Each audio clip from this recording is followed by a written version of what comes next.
La conférence que je vais faire à soir tourne beaucoup autour, évidemment, pauvreté et austérité, c'est le thème. Je vais essayer de définir en premier c'est quoi la pauvreté au Québec, c'est quoi le contexte de pauvreté, est-ce qu'il y a de la pauvreté au Québec, à quel point il y en a. Ensuite, je veux partir aussi sur la notion d'austérité. Là-dessus, je vais faire un pas en arrière pour parler du néolibéralisme. Le désengagement de l'État qui est là depuis plusieurs années, les impacts sur les organismes, entre autres en défense collective des droits. Il y a un enjeu actuellement assez important, deux enjeux assez importants dont je vais parler. Donc, les protocoles qui habituellement sont sur 3 ans de financement qui sont maintenant sur 18 mois. C'est sûr que ce qu'il faut comprendre, c'est que lorsque tu es une personne en situation d'itinérance, le propre, c'est que tu es désaffilié, tu as moins de liens social au niveau de la société.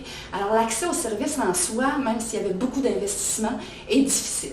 Alors, c'est sûr que pour ces personnes-là en première ligne, l'austérité, ça ne fait pas de changement tant que ça au début parce que, bon, ils n'ont pas accès.